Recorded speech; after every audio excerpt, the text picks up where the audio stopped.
बिस्मिल्लाहिर्रहमानिर्रहीम।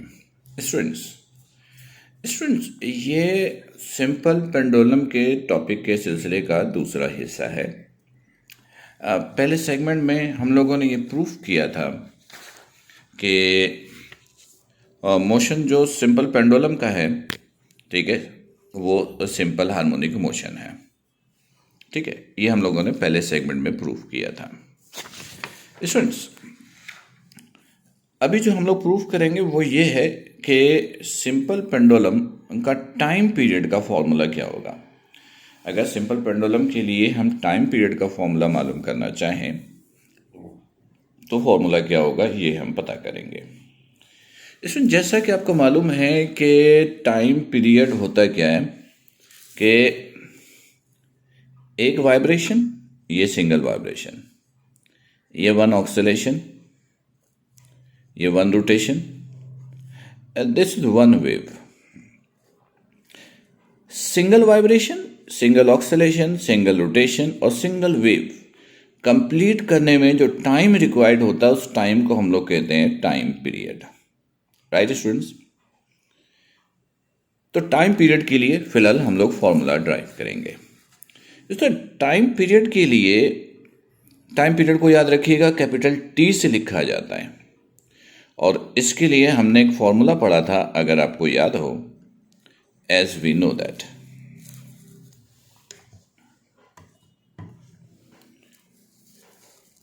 As we know that, वो formula हम लोगों ने ये पढ़ा था कि टी इक्वल होता है 2 पाई ओवर ओमेगा के। ये हम लोगों ने चैप्टर नंबर 4 में जब सेंट्रीपिटल एक्सेलरेशन के लिए फॉर्मूला ड्राइव कर रहे थे तब इसको प्रूफ किया था। स्टूडेंट्स इस फॉर्मूले में ये जो ओमेगा आपको दिख रहा है ये एंगुलर वेलोसिटी को रिप्रेजेंट कर रहा है और 2 पाई जो है वो कांस्टेंट है, टी टाइम पीरियड है। इसको आप ऐसे भी लिख सकते हैं 2 पाई इंटू 1 ओवर ओमेगा। इसे हम लोग इक्वेशन 3 का नाम दे दें क्योंकि 2 तक ऑलरेडी हम लोगों ने यूज़ किया था। अब हम लोग यहाँ पर 1 ओवर ओमेगा की वैल्यू पुट करेंगे। देखिएगा कैसे, where. Students simple harmonic motions के लिए ये एक फॉर्मूला हमने ड्राइव किया था जब हम लोग पढ़ रहे थे projections of particle P on diameter of a circle execute simple harmonic motion. तो वहाँ पर एक्सेलरेशन के लिए ये एक फॉर्मूला था, a is equal to minus omega square x. और जब पेंडुलम का टॉपिक हमने पढ़ा तो उसमें a मालूम करने के लिए ये एक फॉर्मूला आपको मिला, g over L into x. अगर आप देखना चाहें ये a is equal to minus ji over L into x. Right students, ये भी एक इक्वल है, ये भी एक इक्वल है।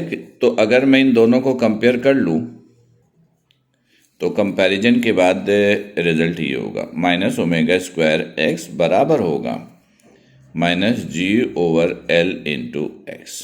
राइट, एक्स से एक्स हो गया कैंसिल, माइनस से माइनस भी कैंसिल, तो ओमेगा स्क्वायर बराबर होगा जी ओवर एल के। स्क्वायर हटाने के लिए हम रूट लेंगे तो शक्ल ये बन गई जी ओवर एल।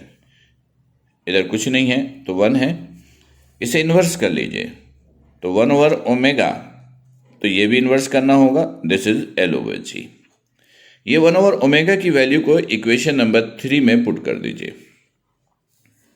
तो हमने कहा put in equation 3, put in equation 3, put in equation 3, then तो क्या होगा देखिएगा, t इज इक्वल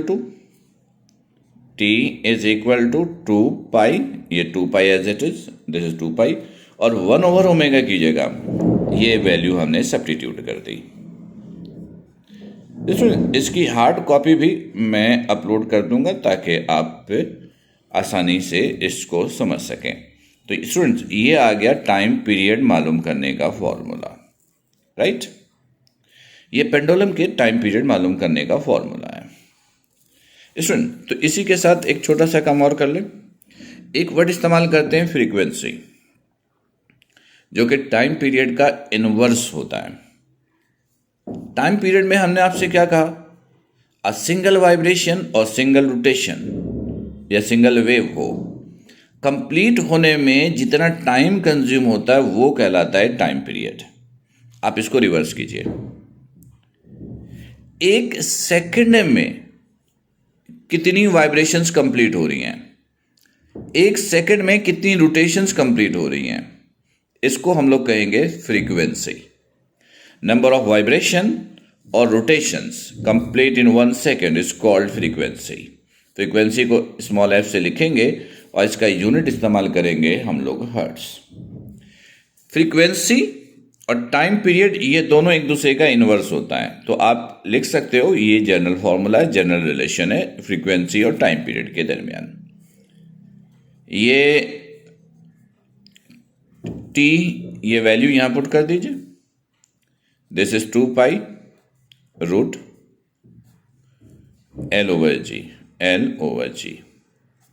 सॉल्व करेंगे तो f is equal to 1/2 pi into, division को मल्टीप्लिकेशन में लाएंगे तो वैल्यू क्या होगी? इनवर्स हो जाएगी, तो ये हो जाएगा G/L। तो स्टूडेंट्स ये फ्रीक्वेंसी मालूम करने का फॉर्मूला आपको मिल गया। इस फॉर्मूले के जरिए हम लोग फ्रीक्वेंसी जो है वो कैलकुलेट कर सकते हैं, राइट स्टूडेंट्स?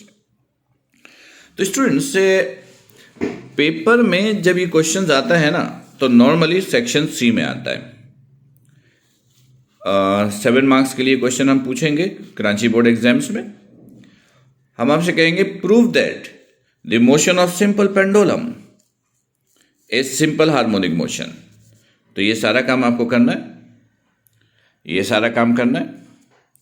और उसके बाद फिर हम ये भी पूछेंगे also drive formula for its time period. तो ये वर्किंग भी आपको करके देनी है। नॉर्मली फ्रीक्वेंसी के लिए हम क्वेश्चंस नहीं करते हैं, लेकिन फ्रीक्वेंसी की इंफॉर्मेशन भी आपके पास होनी चाहिए, ठीक है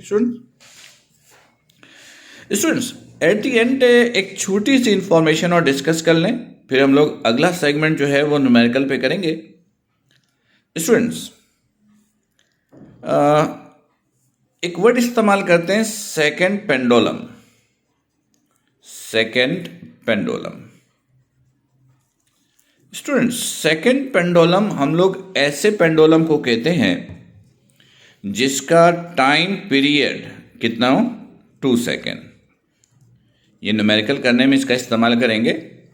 सेकंड पेंडुलम ऐसे पेंडुलम को कहते हैं जो सिंगल वाइब्रेशंस कंप्लीट करने में कितना टाइम कंज्यूम करे? 2 सेकेंड। यानी ऐसा पेंडुलम जिसका टाइम पीरियड 2 सेकेंड होगा, उस पेंडुलम को हम लोग सेकंड पेंडुलम कहेंगे। मतलब ये हुआ कि किसी भी न्यूमेरिकल में कहीं पर भी अगर सेकंड पेंडुलम आपको दिख जाए तो इसका मतलब है time period is given which is 2 second, right students? तो स्टूडेंट्स इसको आप लोग अच्छी तरीके से देखिएगा। कंफ्यूजन हो तो लेक्चर्स को रिपीट करके देखिए, फिर भी कंफ्यूजन हो व्हाट्सएप के जरिए पूछ सकते हैं, लाइव सेशन में आप डिस्कस भी कर सकते हैं। स्टूडेंट्स अगले सेगमेंट में इंशाल्लाह हम लोग सिंपल पेंडुलम्स के न्यूमेरिकल को डिस्कस करेंगे। थैंक यू, अल्लाह हाफिज, अस्सलामु अलैकुम।